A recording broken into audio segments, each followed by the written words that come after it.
요셉 기도회에 참여하신 모든 성도님들을 주의 이름으로 환영합니다. 오늘은 덤으로 사는 자라는 주제로 이 시간을 열어보겠습니다.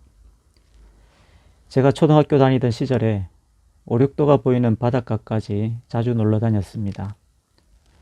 그곳에는 파도를 막기 위해 설치해 놓은 테트라포드가 있었습니다. 테트라포드는 4개의 다리가 사방으로 뻗은 콘크리트 구조물을 얘기합니다. 준 낚싯줄을 들고 위에 올라가서 고기를 낚기도 하고 즐겁게 놀았습니다. 그런데 같이 갔던 사촌 동생이 방파제 시설을 해놓은 그곳에서 미끄러지면서 바다에 빠졌습니다.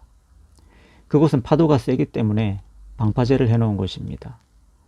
헤엄을 치더라도 방파제 때문에 초등학교 저학년이 올라오는 것은 불가능하였습니다. 저를 비롯하여 모든 사람들이 당황할 수밖에 없었습니다. 바로 그때 어느 낚시꾼 아저씨가 뛰어들었습니다. 힘들게 사촌 동생을 구해냈습니다. 정말 생명의 은인이었습니다. 그때 너무나 당황한 나머지 이름도 연락처도 물어보지 못했고 그저 무사히 돌아오는 것에 만족해야 했습니다. 사촌 동생은 정말 덤으로 얻은 인생을 살게 된 것입니다. 성경에 정말 덤으로 얻은 인생을 살게 된 또 한 사람이 있습니다. 그의 이름은 바라바입니다. 그날 아침 영문도 모른 채 끌려 나왔습니다. 이제 사형이 집행되는가 했더니 엄청난 군중들 앞에 끌려 나왔습니다. 옆에는 또 한 사람이 서 있었습니다. 바로 그리스도 예수였습니다. 마태복음 27장 17절입니다. 그들이 모였을 때에 빌라도가 물어 이르되 너희는 내가 누구를 너희에게 놓아주기를 원하느냐? 바라바냐? 그리스도라 하는 예수냐 하니 둘 중 하나를 선택하라는 제안입니다. 그런데 어떤 마태복음 사본에는 바라바라 하는 예수냐? 그리스도라 하는 예수냐? 이렇게 기록되어 있습니다. 이름이 같은 것으로 기록되어 있는 것이죠. 서로 다른 두 예수가 서 있었다는 것입니다. 무엇이 진짜인지의 여부를 떠나서 죽음을 앞에 두고 선 두 사람에게서 우리는 묘한 공통점을 발견할 수 있습니다. 바라바에 대한 또 다른 기록을 봅시다. 마가복음 15장 7절에는 밀란을 꾸미고 그 밀란 중에 살인하고 체포된 자 중에 바라바라 하는 자가 있는지라. 우리는 여기서 몇 가지를 유추할 수 있습니다. 일단 바라바는 보통 죄수가 아닙니다. 특히 밀란을 꾸민 자라고 하였습니다. 이것은 한 개인이 할 수 없는 일이죠. 조직이 필요한 것입니다. 조직적으로 밀란을 꾸미는 것은 당시 식민 지배하던 로마에 대항한다는 의미였습니다. 바라바는 밀란을 일으키고 로마에 대항하면서 유대민족을 구원하겠다는 명분을 내세웠을 것입니다. 그것은 곧 민족해방, 독립투쟁으로 포장했을 것입니다. 다시 말하면 그의 이름이 예수가 맞든지 안 맞든지 그는 자신을 구원자, 즉 예수로 자처했을 것입니다. 시대의 소망 733페이지에는 이 사람은 자신을 메시아라고 주장했다라고 기록하고 있습니다.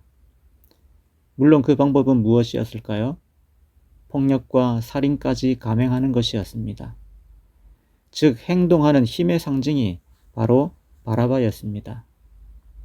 바라바 예수와 그리스도 예수, 똑같은 이름 그리고 똑같은 사명입니다. 그러나 한 사람은 힘으로, 다른 한 사람은 사랑으로, 한 사람은 다른 사람을 죽임으로, 다른 한 사람은 자신을 희생함으로 그 사명을 이루려 하였습니다. 이 극명한 대조는 하나님의 섭리였습니다.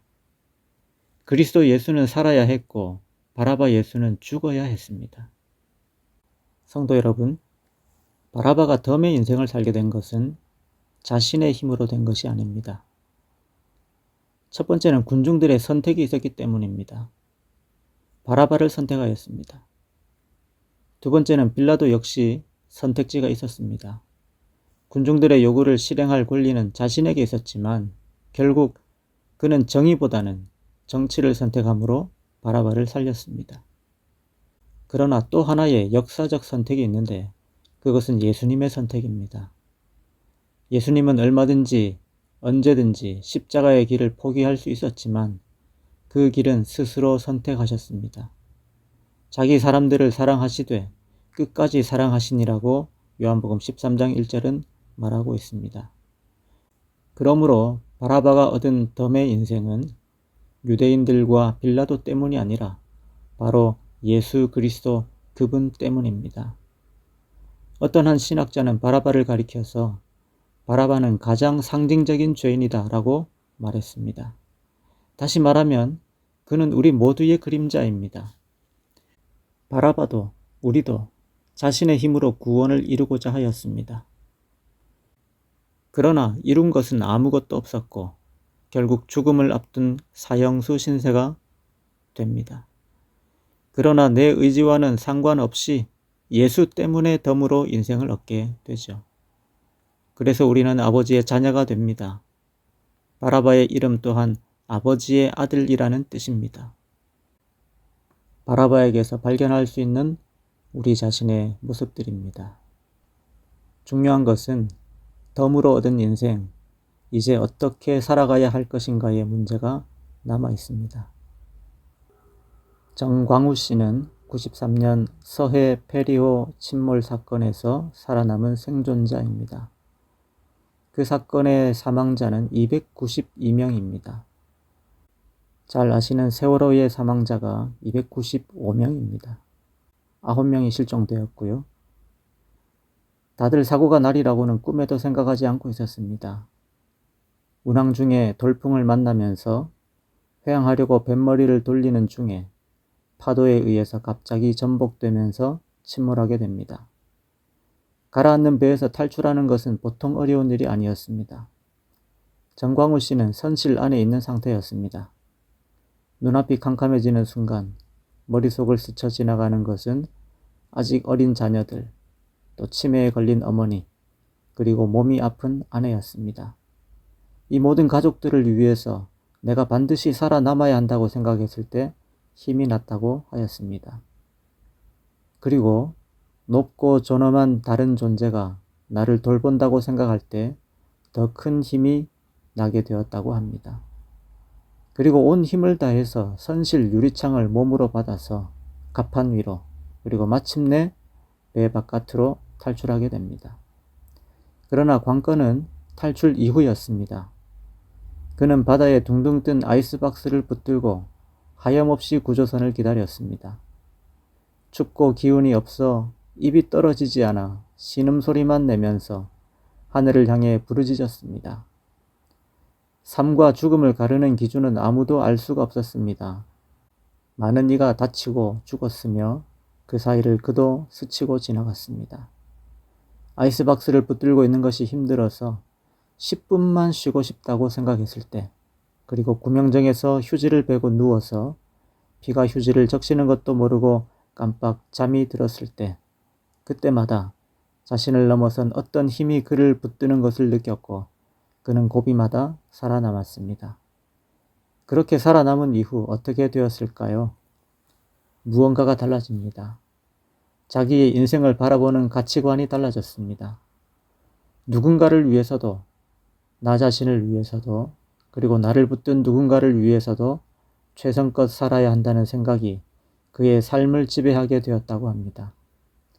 죽음을 직면했던 사람들은 그 전과 그 후가 달라집니다. 뭐가 바뀌어도 바뀌는 것입니다. 그 경험은 절대 지워지지 않으며 긍정적이든 부정적이든 그의 삶에 영향을 미치게 됩니다. 덤으로 얻은 인생. 바라보는 그 이후 인생을 어떻게 살았을까요? 성경은 침묵하고 있습니다. 거기에는 우리를 향한 하나님의 속 깊은 메시지가 담겨 있다고 생각됩니다.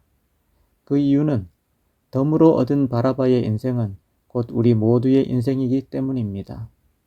덤으로 주신 인생에 감사하게 되시길 바랍니다. 예수님의 희생으로 마련된 너무나 값비싼 구원의 기회를 헛되이 보내지 말고 사랑하는 아버지의 아들, 진짜 바라바들이 되시길 바라면서 말씀을 마칩니다.